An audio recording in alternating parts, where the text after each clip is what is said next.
disons, est assez controversé. Pour l'instant, on va y aller tout de suite sur l'impact économique et les possibilités de rouvrir des commerces dans cette crise qu'on est en train de traverser. On le sait, là, on a parlé d'un plan de déconfinement qui va être annoncé. Graduellement, on va ouvrir certains secteurs. Or, le Parti québécois suggère la réouverture des librairies, mais pas de n'importe quelle façon. Mégane Perry-Melançon est députée de Gaspé et porte-parole du Parti québécois en matière de culture. Bonjour.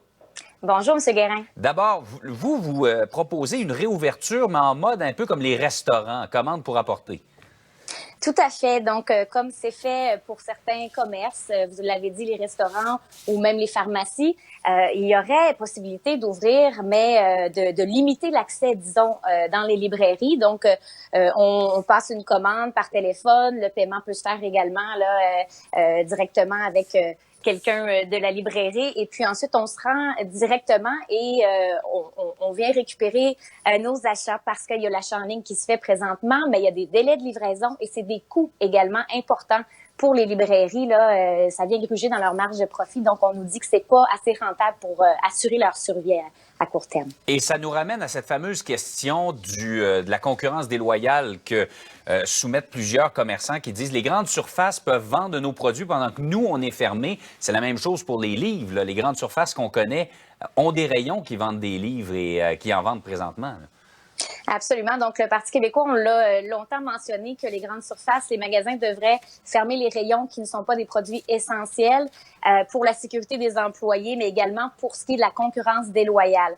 Alors, pour nous, d'ouvrir rapidement les librairies, ça permettrait de garder nos commerces de proximité. Hein. On est dans l'achat local, on fait des grosses campagnes au niveau national. Eh bien, je pense que si on veut permettre l'initiative Lire bleu, dans le cadre de la Journée mondiale du livre, hier, on entendait la ministre de la Culture en parler. Je salue cette initiative, mais je demande maintenant au gouvernement d'ouvrir les librairies pour aller plus loin avec cette logique-là et être cohérent là, dans nos propos. Et c'est pas une mesure qui est risquée au niveau de la contamination. Donc, ça se fait déjà même dans d'autres pays. À Berlin, ça a été jugé essentiel dès le début de la crise.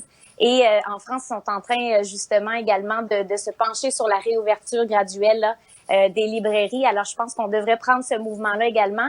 C'est la lecture pour nous une façon de se changer les idées, de voyager malgré le fait qu'on soit confiné. Et c'est important, je pense, qu'on ait un accès plus élargi des livres québécois en ce moment là, au Québec. Et tout ça en respectant la distanciation sociale, les normes de sécurité et de salubrité. Tout à fait. Donc, je pense qu'on peut mettre ces mesures-là facilement en place parce que c'est déjà fait justement pour les restaurants. J'ai déjà tenté l'expérience ici là, à Gaspé et ça se fait très bien. Alors, je pense que le gouvernement peut envoyer un signal, là, le feu vert à nos libraires qui seront très, très contents là, de cet encouragement-là, donner un peu d'oxygène parce que c'est vraiment important d'encourager local et d'encourager finalement nos auteurs québécois qui, eux aussi, sont confinés et qui espèrent pouvoir se remettre à la création. Pour ça, eh bien, je pense que de continuer à les encourager durant le confinement, eh bien, ça pourra permettre à l'industrie culturelle de reprendre plus rapidement ses activités. Et en plus, c'est en plein temps pour lire, pour s'évader un peu, trouver de nouveaux moyens d'échapper un tant soit peu à cette réalité un peu plus difficile. Mégane Perry-Melançon, merci beaucoup d'avoir été avec nous. Merci. Au revoir. On devra